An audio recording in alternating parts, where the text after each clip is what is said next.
रात का समय था। चारों ओर सन्नाटा छाया हुआ था। गांव के लोग जंगल के किनारे पर बने मंदिर में आरती कर रहे थे।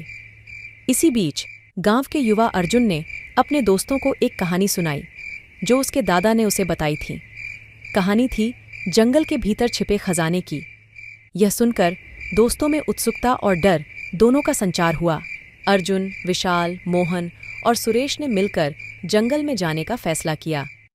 वे जानते थे कि यह खतरनाक हो सकता है, लेकिन खजाने की लालसा उन्हें आगे बढ़ने से रोक नहीं सकी।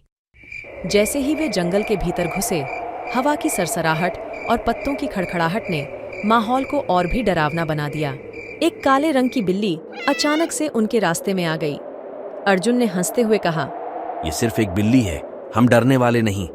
पर बाकी दोस्तों के दिल की धड़कन तेज हो गई। चलते चलते अचानक एक पुरानी किताब उन्हें जमीन पर मिली।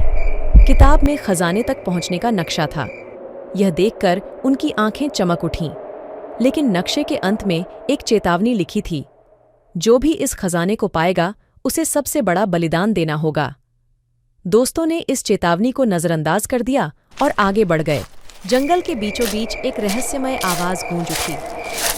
कौन हो तुम लोग? यहाँ क्यों आए हो? दोस्तों ने इधर उधर देखा, लेकिन कोई नहीं दिखा।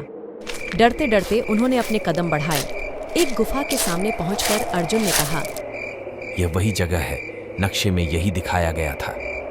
गुफा के अंदर प्रवेश करते ही दीवारों पर चमकते हुए अजीबोगरीब चिन्ह उभर आए। सुरेश ने फुसफुसाते हुए कहा, मुझे यह जगह ठीक नहीं लग रही। गुफा के अंत में एक ताबूत रखा था। ताबूत खोलने पर अंदर एक प्राचीन मूर्ति निकली। तभी अचानक से ताबूत हिलने लगा और एक धुंधली आकृति प्रकट हुई।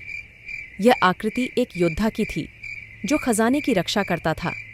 उसने गरजती आवाज में कहा, यह खजाना तुम्हारा नहीं है। अर्जुन ने साहस जुटाकर पूछा, हम क्या करें? हमें खजाना चाहिए। योद्धा ने कहा, खजाना तभी मिलेगा जब तुम अपने सबसे प्रिय चीज का बलिदान दोगे। अर्जुन ने अपने दोस्तों की ओर देखा और कहा, मुझे खजाना नहीं चाहिए, मेरे दोस्त ही मेरे लिए सबसे कीमती हैं। यह सुनकर योद्धा मुस्कुराया और खजाना उनके सामने प्रकट हो गया। यही थी रहस्यमय जंगल की आवाज, जिसने दोस्तों को सिखाया कि सच्ची मित्रता किसी भी खजाने से बढ़कर है।